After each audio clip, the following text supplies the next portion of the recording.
मेरा नाम अमित कुमार है और आप सभी का स्वागत है मेरे YouTube चैनल सक्सेस गुरुकुल पर। जैसा कि आप सभी को पता है एसएससी एमटीएस एग्ज़ाम 2 मई से स्टार्ट है और इस एग्ज़ाम के लिए मैंने मैथ का प्रैक्टिस सेशन स्टार्ट करा था। ये प्रैक्टिस सेशन का तीसरा वीडियो होगा। वीडियो पे रिस्पांस बहुत कम आ रहा है, तो लोग देख भी रहे हैं तो लाइक जो है 10 से 15 तक है। तो अगर वीडियो आप लोगों को पसंद आ रहा है तो वीडियो को लाइक ज़रूर करें और कमेंट में अपना राय ज़रूर दें कि वीडियो आपको कैसा लग रहा है। खराब लग रहा है खराब बोलें, अच्छा लग रहा है अच्छा बोलें, है ना। और अगर अच्छा लग रहा है तो इसको ज़्यादा से ज़्यादा स्टूडेंट्स के बीच शेयर करें। और ये वीडियो का इम्पोर्टेंस, ये जो प्रैक्टिस सेशन है इसका इम्पोर्टेंस आपको एग्जाम होने के बाद समझ में आएगा, क्योंकि इसमें जितने भी क्वेश्चन कराए जा रहे हैं वो एसएससी के फेवरेट क्वेश्चन है। हर एक एग्जाम में आते हैं, डेटा सेंस करके आगे भी आते ही रहेंगे, है ना। इसलिए इस वीडियो को ज़्यादा से ज़्यादा लोगों के पास शेयर करें और कमेंट जरूर करें, जिससे पता चले कि हाँ, बच्चों को ये चीज़ें जो है समझ में आ रही है। ठीक है, चलते हैं आज के पहले क्वेश्चन की ओर। आज का पहला क्वेश्चन है, ए कॉमा बी और सी ने निश्चित निवेश किए तथा उनकी कालावधि का अनुपात 3:2:7 है। ए बी और सी के लाभ का अनुपात क्रमशः 4:3:14 है। ए बी और सी के निवेश का अनुपात क्या है? तो पार्टनरशिप में यानी साझेदारी में किसी भी व्यक्तियों का जो निवेश का अनुपात और समय का अनुपात मिला दे तो हमें लाभ का अनुपात मिलता है। कहने का मतलब लाभ जो है वो निर्भर करता है निवेश पर, वो निर्भर करता है किस पर? निवेश पर। और निर्भर करता है किस चीज पर? समय पर। जितना ज्यादा समय के लिए लगेगा, जितना ज्यादा निवेश किया जाएगा उतना ज्यादा लाभ होगा, है ना। यानी समय और निवेश के अनुपात को मिला दिया जाए तो हमें क्या मिल जाएगा? लाभ का अनुपात मिल जाएगा। यहाँ पे क्या दिया हुआ है? यहाँ पे आपको दिया हुआ है कि उसको लाभ कितना हो रहा है उसका अनुपात, और समय कितना, किस समय के लिए लगाया है ना। टाइम का अनुपात आपको दे रखा है 3:2:7, और जो इनको लाभ हो रहा है ना, प्रॉफिट, इसका रेशियो दे रखा है 4:3:14। तो हमसे पूछ रहा है कि निवेश का अनुपात क्या है ना। तो अगर यहाँ निवेश होता, इन्वेस्टमेंट, तो उस इन्वेस्टमेंट और टाइम के अनुपात को कंबाइन करते, यानी इसको गुना करते, तो हमें क्या मिलता? लाभ का अनुपात मिलता। तो अगर हमें इन्वेस्टमेंट पता करना है और लाभ दिया हुआ है और समय दिया हुआ है, तो इस लाभ में अगर हम समय से भाग कर दे तो हमें किसका अनुपात पता चल जाएगा? इन्वेस्टमेंट का, यानी निवेश का अनुपात पता चल जाएगा।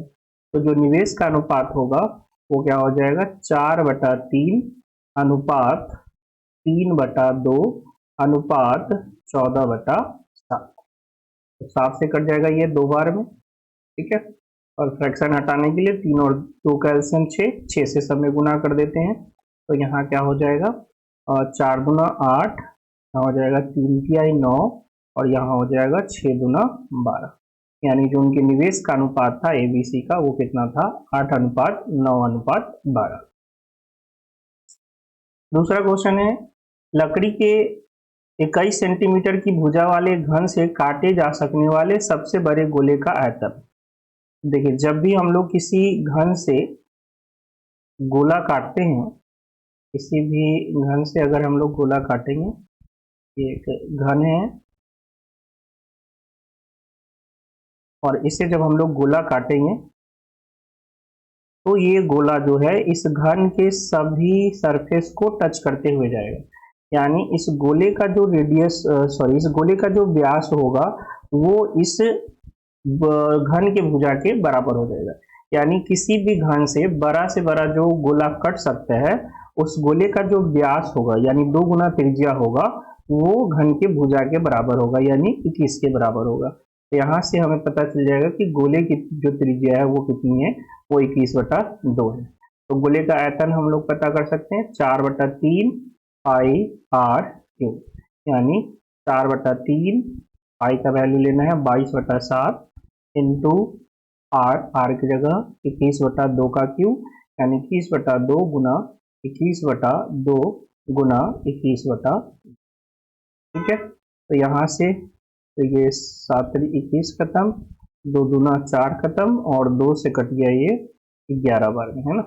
यानी टोटल कितने हो गए 11 गुना 441, 11 गुना 441। तो 11 का गुना आप लोगों को पता होगा ट्रिक वाले, 1 4 1 5 4 4 8 4 यानी 48 51। ठीक है, आप चाहे तो यहाँ 11 का मल्टीपल भी चेक कर सकते थे।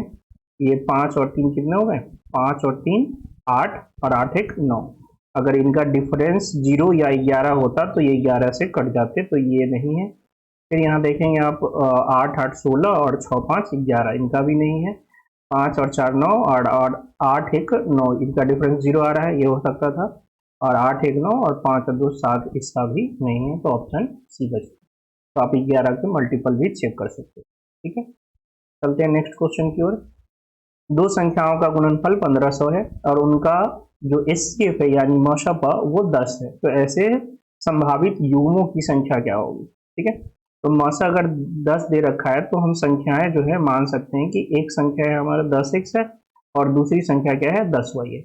हमें इनका गुणनफल दिया हुआ है, यानी 10x और 10y का गुणनफल दिया हुआ है कितना 1500। ठीक है, तो यहाँ से हमें 100xy का वैल्यू पता हो जाएगा कि 100xy इक्वल टू 1500 है, तो यहाँ से xy का वैल्यू पता हो जाएगा 15। xy क्या है, तो xy जो है वो सह अभाज्य संख्याएं, यानी इनमें कोई भी कॉमन नहीं होगा। ये जो है ऐसी संख्याएं हैं सह अभाज्य संख्याएं। ठीक है, तो 15 का ऐसा फैक्टर कीजिए जो आपस में सहअभाज्य हो, यानी कोई भी कॉमन ना हो। वैसे 15 के तो 2 ही फैक्टर हो सकते हैं, 1 गुना 15 और 3 गुना 5। अब देखोगे एक 15 में कोई भी कॉमन नहीं है और 3 5 में कोई भी कॉमन नहीं है, तो एक जोड़ा ये बनेगा, एक युग्म और एक युग्म ये बनेंगे, यानी संख्याओं के से कितने युग्म बन सकते हैं, 2 युग्म बन सकते हैं। चलते हैं नेक्स्ट क्वेश्चन की ओर। एक निश्चित राशि साधारण ब्याज की दर से 5 वर्षों में 4 गुना हो जाती है, उसी साधारण ब्याज दर से 15 वर्षों में यह राशि कितनी गुना हो जाएगी। तो 5 वर्षों में कितना हो रहा है, 4 गुना हो रहा है। 5 वर्षों में कोई धनराशि 4 गुना हो रही है साधारण ब्याज पर, तो 15 वर्षों में कितनी होगी। बच्चा यहाँ पे गलती करते हैं, 3 गुना करके यहाँ पे इसको 12 गुना कर देते हैं कि 15 वर्षों में 12 गुना हो जाएगी, जो कि गलत है। ठीक है, 4 गुना राशि हो जाने का मतलब, तो मूलधन 1 था, ये आपका मूलधन है, तो इस पर जो हमें ब्याज मिल रहा है वो ब्याज कितना का मिल रहा है, 3 का मिल रहा है। तभी तो जो टोटल राशि है वो कितनी हो गई, 4 हो गई, यानी 1 से 4 हो गई तो 4 गुना, मतलब ब्याज क्या मिला 3। साधारण ब्याज में हर एक साल का ब्याज समान होता है, यानी अगर 5 साल में हमें 3 ब्याज मिला है तो अगले 5 साल में भी 3 ब्याज मिलेगा, अगले 5 साल में भी 3 ब्याज मिलेगा। कहने का मतलब 15 साल में हमें कितना ब्याज मिलेगा, 9। 15 साल में कितना ब्याज मिलेगा, 9, और मूलधन कितना 1, तो अगर 9 ब्याज मिल रहा है तो राशि कितनी हो जाएगी 10। राशि कितनी हो जाएगी 10, यानी 15 वर्ष में जो राशि है वो साधारण ब्याज पर 1 से 10 हो जाएगी, मतलब कितना गुना हो जाएगी, 10 गुना हो जाएगी। चलते हैं नेक्स्ट क्वेश्चन की ओर। कह रहा है 300 मीटर लंबी एक ट्रेन एक पेड़ को 20 सेकंड में पार करती है और विपरीत दिशा में चल रही समान लंबाई की दूसरी ट्रेन को 25 सेकंड में पार करती है, तो दूसरी ट्रेन की चाल क्या है।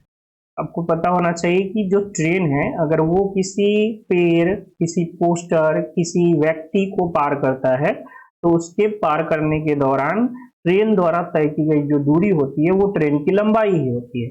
कहने का मतलब अगर 300 मीटर लंबी ट्रेन है और वो एक पेड़ को पार कर रही है, तो जो ट्रेन की चाल होगी, पहली ट्रेन की चाल, वो हो जाएगी ट्रेन की लंबाई यानी 300 मीटर, और कितने सेकंड में पार कर रही है, 20 सेकंड में, तो 20 यानी 15 मीटर पर सेकंड। 15 मीटर पर सेकंड, ये ट्रेन की चाल हो गई। अब यही ट्रेन अपनी ही इतनी लंबी ट्रेन को जो विपरीत दिशा से आ रही है उसको 25 सेकंड में पार करती है, यानी एक दूसरे की जब विपरीत आ रही है तो इस केस में जो टोटल डिस्टेंस हो जाएगा दोनों ट्रेन की लंबाई, यानी 300 प्लस 300, और कितने समय में पार कर रही है, 25 सेकंड में, तो ये हो जाएगा इसका चाल। अब ये चाल किसका है, ये दोनों एक दूसरे के विपरीत आ रही है, यानी अपेक्षित वेग से क्रॉस करेगा, यानी ये जो चाल है ये S1 प्लस S2 है, दोनों ट्रेन की चालों का योग, क्योंकि विपरीत दिशा में आ रही है। यही समान दिशा में होती तो घट जाता है ना। तो S1 प्लस S2 कितना हो गया 600 बटा 25, 600 बटा 25 यानी कितना हो जाएगा 25 गुना 50 और 25 चौका 100, यानी S1 प्लस S2 मिलाकर है 24 मीटर पर सेकेंड। इसमें S1 कितना है 15, तो S2 कितना हो जाएगा, S2 हो जाएगा 24 माइनस 15 यानी 9 मीटर पर सेकेंड, 9 मीटर पर सेकेंड। ठीक है, चलते हैं नेक्स्ट क्वेश्चन की ओर। कह रहा है एक कंप्यूटर का अंकित मूल्य 80,000 रुपए है, यह 2 क्रमिक छूटों के बाद 65,280 रुपए में बेचा जाता है। यदि एक छूट 15% है तो दूसरी छूट का मान क्या है। देखिए 80,000 का कंप्यूटर था, कंप्यूटर का जो अंकित मूल्य था वो 80,000 रुपए था, लेकिन इस पे 2 छूट मिला और 2 छूट मिलने के बाद ये हो गया 65,280 रुपए का। उसमें से हमें पता है कि एक छूट जो पहला छूट दिया गया था वो 15% का है, तो दूसरा छूट बताए। तो सबसे पहले हम लोग क्या करेंगे, इन दोनों का रेशियो निकालेंगे। ठीक है, तो 10 से 10 खत्म, 8 से कट जाएगा 1000 बार में, और 8 से ये कट जाएगा 8 8 64, 1 8 एकम 8 और 8 6 48। हम कोशिश करेंगे कि इस डेटा को क्या बना ले, 100 बना ले। 100 बनाने से क्या होगा कि हम लोग परसेंटेज में काम कर सकें, यानी ये हो गया 81.6। ठीक है, यानी 100 रुपए की वस्तु 2 छूट के बाद 81.6 रुपए में हमें मिल रही है। तो पहला छूट जब हम इस पर 15% का देंगे तो हमारे पास कितना बचेगा 85, और 85 पर एक छूट और मिला और ये छूट मिलकर कितना बन गया 81.6। तो 85 से अगर 81.6 हो रहा है तो छूट की राशि कितनी हो जाएगी, छूट की राशि हो जाएगी 3.4, यानी दूसरी छूट जो है वो हमें 3.4 मिल रही है। कितना में मिल रही है 85 में, और परसेंटेज बदलने के लिए गुना 100%। ठीक है, तो 10 से ये दशमलव खत्म हो गया, 17 दूना 34 और 17 पचे 85, और 5 से ये कट गया कितना बार में, 2 बार में, तो 2 दूना 4%। ठीक है, तो जो दूसरी छूट है वो कितनी की है 4%। कह रहा है 10% वार्षिक दर पर ऋण दी गई एक निश्चित धनराशि पर 1 वर्ष के लिए साधारण ब्याज और अर्ध के लिए चक्रवृद्धि ब्याज अर्धवार्षिक रूप से संयोजित होती है, और 1 वर्ष के लिए साधारण ब्याज के बीच का जो अंतर है वो 25 रुपए है। कहने का मतलब 10% पर हम 1 साल के लिए साधारण ब्याज दिए और 10% वार्षिक दर पर 1 वर्ष के लिए चक्रवृद्धि ब्याज दिए, लेकिन अर्धवार्षिक रूप से संयोजित होता है, छमाही रूप से संयोजित होता है। तो 1 साल के लिए साधारण ब्याज कितना हुआ 10% हुआ, साधारण ब्याज 1 साल के लिए कितना हुआ 10%, लेकिन जो चक्रवृद्धि ब्याज है वो छमाही संयोजित होती है। मतलब क्या, पहले 6 माह के लिए 5%, फिर अगले 6 माह के लिए 5%, और इसमें आपको पता है कि अगर 2 साल के लिए 5% का ब्याज लग रहा है चक्रवृद्धि ब्याज, तो टोटल क्या हो जाएगा 5 + 5 इंटू 5 बटा 100, यानी हम लोग इसमें क्या लगा देते हैं सक्सेसिव का जो है फॉर्मूला लगा के हम लोग ये निकाल लेते हैं कि टोटल हमें कितना परसेंट ब्याज मिला। तो टोटल हमें चक्रवृद्धि ब्याज जो मिला वो कितना मिल गया, यहाँ पर 10.25% 1 साल का है ना, और 1 साल का ये साधारण ब्याज, ये कौन सा ब्याज था साधारण ब्याज, और ये आपका चक्रवृद्धि ब्याज है ना।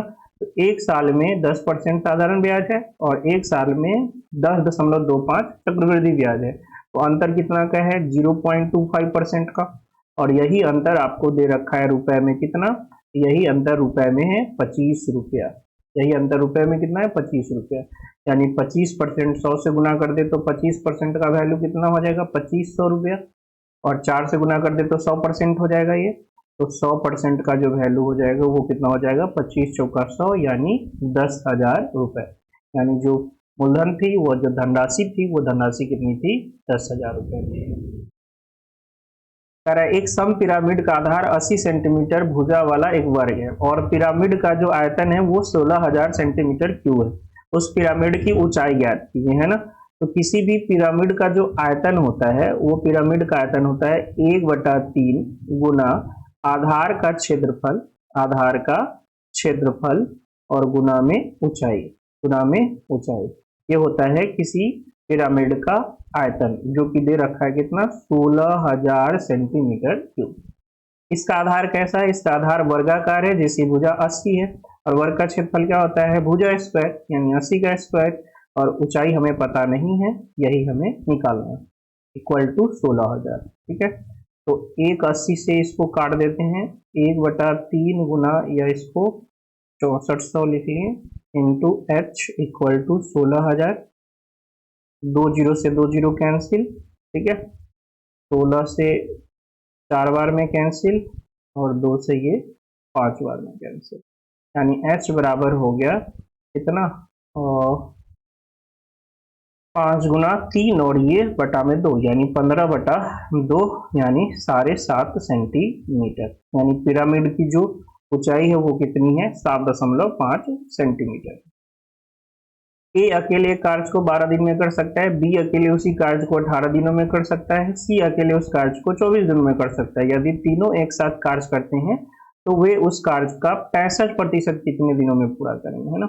देखिए, 3 व्यक्ति है, ए कर रहा है कितने दिन में, 12 दिन में कर सकता है, बी उसी काम को कर सकता है 18 दिनों में, और सी उसी काम को कर सकता है 24 दिनों में। तो हम लोग टोटल वर्क मान लेते हैं, टोटल वर्क कितना, इसका एलसीएम हो जाएगा 72, यानी ए एक दिन में 6 काम करेगा, बी एक दिन में 4 काम करेगा, और सी एक दिन में 3 काम करेगा। तो अगर हमें तीनों को काम कराना है इस 72 काम को, तो कितना हो जाएगा, 6 4 10 और 3 13, तो 72/13 काम 72/13 दिन में कर देता, बट हमें काम का 65% ही चाहिए, तो इतना का हमें सिर्फ 65% निकालना है। तो 13 पचे 65, और 5 से ये कट जाएगा 20 बार में, 2 से कट जाएगा ये 36 बार में, यानी 36/10 दिन, यानी 3.6 दिन, यानी तीनों मिलकर उन काम का 65% 3.6 डेज में करेंगे। एक व्यक्ति की मासिक आय 25,000 रुपये है, वह अपनी आय का 80% खर्च करता है और बाकी की बचत करता है। यदि उसकी आय और किए गए खर्च दोनों में 10% की वृद्धि होती है तो उसकी नई बचत क्या है। देखिए, यहाँ पे क्वेश्चन का जो डेटा है वो इस क्वेश्चन को आसान बना रहे हैं, और वो डेटा क्या है कि उसकी आय में भी 10% की वृद्धि हुई, और जो खर्च था उसमें भी 10% का वृद्धि हुआ। अब बताइए कि अगर आय भी 10% बढ़ा है, खर्च भी 10% ही बढ़ा है, तो उसका बचत भी क्या होगा, बचत भी 10% बढ़ा, क्योंकि आय बराबर क्या, खर्च प्लस बचत। अगर आय 10% बढ़ा है, इनकम इक्वल टू क्या, एक्सपेंडिचर प्लस सेविंग। अगर इसमें 10% की वृद्धि हुई है और इसमें भी 10% की वृद्धि हुई है, तो सेविंग में भी क्या होगी, 10% की वृद्धि होगी। क्योंकि अगर ये डेटा चेंज रहता कि आय में 10% की वृद्धि की और खर्च में 12% की वृद्धि कर दिए, तो निश्चित है बचत कम रहा होगा, है ना। अगर हम आय में 10% की वृद्धि करते और खर्च में 8% की वृद्धि करते, तो निश्चित है कि सेविंग ज्यादा बढ़ जाता, है ना। लेकिन यहाँ पर आय भी 10% बढ़ा, खर्च भी 10% बढ़ा, तो निश्चित है कि सेविंग भी 10% ही बढ़ेगा। तो ये चीज जो है इस क्वेश्चन को आसान बना देती है। सिंपल सा, 25,000 उसका इनकम था, ठीक है। 25,000 में पहले उसकी बचत कितनी थी, तो 80% खर्च करता है, तो 20% बचत, ये है उसकी पहली की बचत, यानी 25,000 का 20% उसका पहला का बचत है, और 10% बढ़ रहा है, 10% बढ़ने का मतलब 110/100, ठीक है। तो 2 जीरो से 2 जीरो ये कैंसिल, 2 जीरो से 2 जीरो ये कैंसिल, इधर हो गया 25 गुना 50 गुना 110, यानी 11 पच्चे 55, 5500 रुपया उसका जो है नया बचत, नया बचत उसका कितना है, 5500 रुपये, ठीक है। चलते हैं नेक्स्ट क्वेश्चन की ओर। कह रहा है किसी पात्र में 40 लीटर दूध रखा है, इस पात्र से 4 लीटर दूध निकाल लिया गया और उतना ही पानी इसमें मिला दिया गया। यह प्रक्रिया 2 बार और की जाती है, यहाँ ध्यान रखना है 2 बार और, यानी कितनी बार प्रक्रिया हुई है, 3 बार हुई है।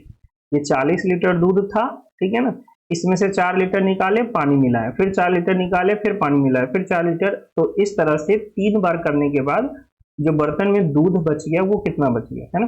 तो पहली बार में 40 लीटर दूध था और 4 लीटर निकाला गया, तो हमने पूछा कितना परसेंट दूध निकला, तो 4 निकला 40 में, और परसेंट में बदलने के लिए गुना 100, यानी कितना हो जाएगा ये 10%, है ना। 10% जो है दूध निकला। या हमें फ्रैक्शन की ही जरूरत थी तो फ्रैक्शन ही ले लेते, परसेंटेज में बदलने की आवश्यकता नहीं थी। यहाँ पे हमें बाद में फ्रैक्शन ही चाहिए, है ना। फ्रैक्शन ले लेते कि 4 दूध निकला कितना में, 40 में, यानी कितना दूध निकल गया, 1/10 दूध निकल गया। ठीक है, तो 1/10 दूध निकला तो बचा कितना, 30। तो 1/10 यानी 10 में 1 निकल गया तो बचा कितना, 9, कितना में, 10 में। यानी पहली बार में अगर 40 लीटर दूध था और हमने 9/10 निकाला तो इतना दूध बच गया, और फिर इसमें से 9/10 दूध निकलेगा तो इतना बच जाएगा, और यह प्रक्रिया फिर एक बार और करेंगे तो 9/10 इतना दूध जो है अब बर्तन में बच जाएगा। तो 1 0 से 1 0 खत्म, इधर हो गया 81 गुना 9, 729 गुना 4, है ना, 729 गुना 4 कितना हो जाएगा, 729 गुना 4, 9 चक 36, 3 4 दूना 8 11 और 7 चक 28 1 29/100, यानी 29.16 लीटर अब दूध इसमें बच जाएगा। ठीक है,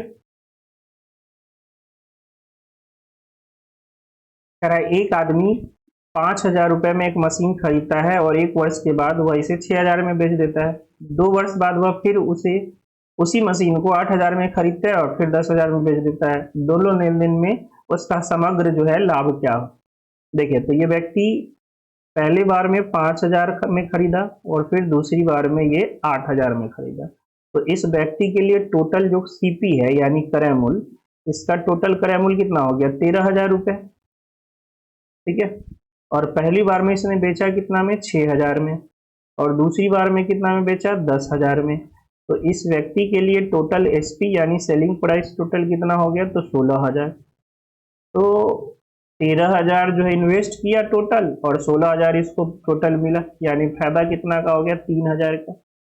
3,000 का बेनिफिट हो गया कितना में, 13,000 में, क्योंकि इसने पूंजी 13,000 लगाई थी और परसेंटेज बदलने के लिए गुना 100%। ठीक है, तो ये 3 0 से 3 0 खत्म, ये आपका कितना आ गया, 300/13%। 300/13% का इसको प्रॉफिट हुआ। ठीक है, इसको जो लाभ हुआ वो 300/13।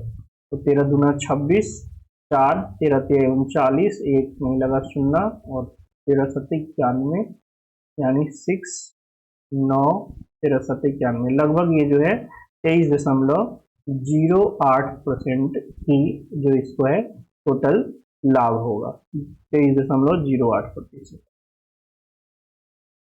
एक व्यक्ति एक मेज को 12.5% के लाभ पर और एक कुर्सी को 8.1/3% की हानि पर बेचता है, लेकिन कुल मिलाकर उसे 25 रुपए का लाभ होता है। दूसरी ओर यदि वह मेज को 8.1/3% की हानि पर और कुर्सी को 12.1/2% के लाभ पर बेचता है तो उसे न तो लाभ होता और न ही हानि होती। तो इसका बाद वाला लाइन देखेंगे। सबसे पहले तो आप ये समझिए कि 12.1/2% को फ्रैक्शन में हम लोग लिख सकते क्या, 1 बटा कितना, ये 1/8 हो जाएगा। ठीक है, और 8.1/3% को हम लोग लिख सकते हैं 1/12, 1/12।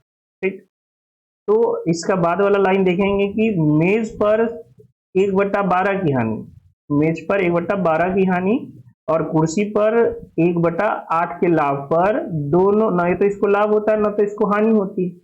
मतलब क्या कि मेज का अगर हम 1/12 निकाले और कुर्सी के क्रय मूल्य का अगर हम 1/8 निकाले तो ये दोनों क्या होगा, बराबर होगा, क्योंकि इतना इस पर हानि होता है और इतना इस पर लाभ होता है, तो कुल मिलाकर उसको कोई लाभ हानि नहीं होती। मतलब क्या, जितना लाभ हुआ कुर्सी पर उतना ही हानि हुई किस पर, मेज पर, तभी तो कोई लाभ और कोई हानि नहीं होगा। तो यहाँ से T = पता चल जाएगा कितना। अच्छा, हमें मेज का निकालना है ना, तो पहले हम लोग क्या करते हैं, कुर्सी को ही कन्वर्ट कर लेते हैं मेज में, कुर्सी को ही मेज कर लेते हैं कन्वर्ट, कुर्सी को कन्वर्ट कर लेते हैं मेज में। तो C यहाँ से क्या हो जाएगा, 8/12 इंटू T। ठीक है, यानी C का वैल्यू आ जाएगा 2/3, 2/3T। ठीक है, अब पहला लाइन देखिए क्या कर रहे हैं कि अगर वह मेज को 12.1/2% यानी 1/8। तो मेज का 1/8 अगर लाभ कमाता और कुर्सी का 1/12 हानि कमाता, कुर्सी का 1/12 अगर वो हानि कमाता तो उसे 25 रुपए का लाभ होता। यानी लाभ ज्यादा है, हानि कम है। तो हमें क्या करना है, T/8 को रहने देना ऐसे ही और यहाँ से कुर्सी को कन्वर्ट कर लेना है टेबल में। सी की जगह हम लोग क्या रख सकते हैं, 2/3 और इंटू में 1/12। ठीक है, तो यहाँ 2 से कट गया, ये कितना बार में, 6 बार में, यानी T/8 minus T/18 equal to 25। तो 18 और 8 का एलसीएम कितना हो जाएगा, 72। स्लाइड कर देते हैं, कितना था, 8 और 18 का एलसीएम हो जाएगा आपका 72। 8 से भाग करेंगे तो कितना हो जाएगा, 9T, और 18 से भाग करेंगे तो 4T बराबर 25। यानी 5T इक्वल टू 25 गुना 72। तो 5 से कट गया,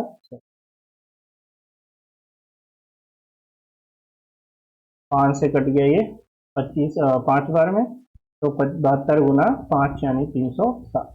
यानी जो मेज का क्रय मूल्य था वो कितना था, मेज का क्रय मूल्य आपका 360। ठीक है, मेज का क्रय मूल्य क्या था, 360। इसको एक और तरीके से कर सकते हैं, देख लीजिए वो तरीका भी।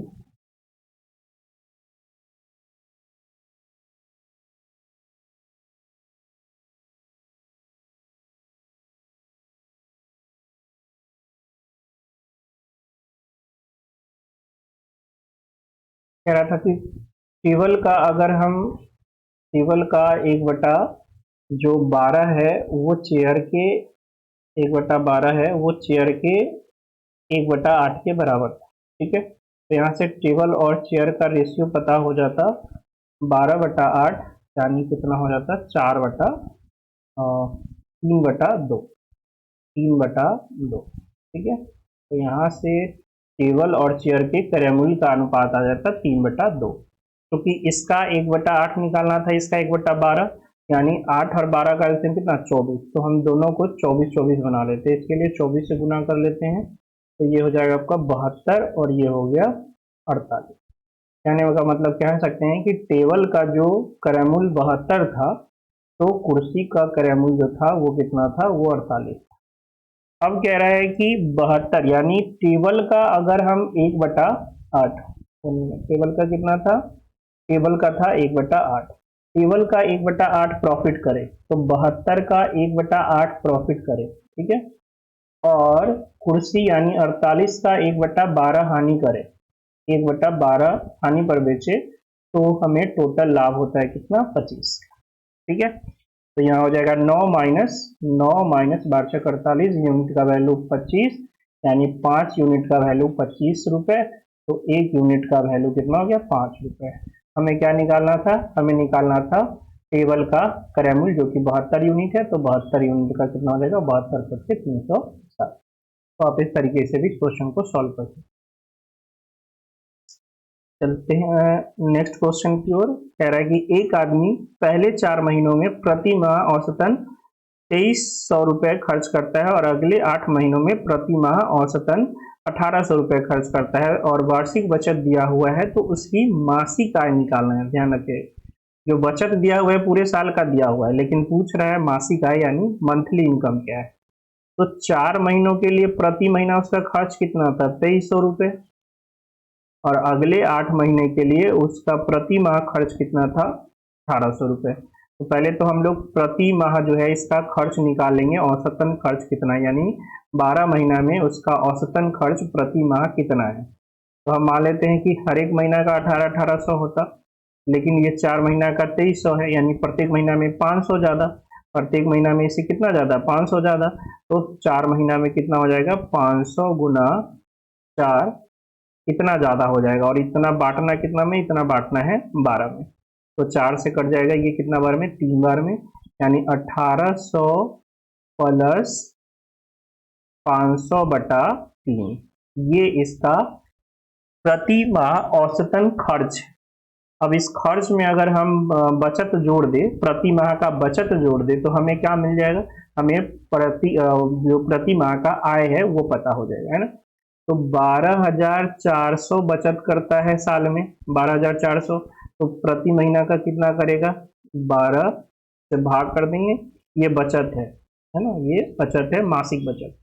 तो 12 एकम 12, 12 तिहाई 36, या कैंसिल कर दीजिए, 4 से ये कैंसिल होगा, 3 और ये 4 तिहाई 12, 4 एकम 4, यानी 3100/4, ये प्रति माह उसका बचत है, और ये प्रति माह उसका क्या है, प्रति माह उसका खर्च, ये प्रति माह उसका खर्च है। तो इस खर्च में अगर हम क्या जोड़ दे, बचत जोड़ दे, यानी 3100/3 ना, 3100/3 अगर हम इसका क्या कर दें, बचत जोड़ दे, तो हमें क्या पता हो जाएगा, हमें इसका प्रति माह आय पता हो जाएगा। तो 1800 और प्लस में दोनों के नीचे 3 3 है तो ऊपर जुड़ जाएगा, 500 प्लस 3100 यानी 3600/3, यानी कितना आ जाएगा, 1200, और इधर 1800, यानी 3000 रुपये उसका जो मासिक आय है वो कितना है, 3000 रुपये। ठीक है, चलते हैं आज के आखिरी क्वेश्चन पर, क्वेश्चन नंबर 15। कह रहा है कि अभय, उनकी पत्नी और उनके बच्चे की औसत आयु 6 वर्ष पूर्व 42 वर्ष।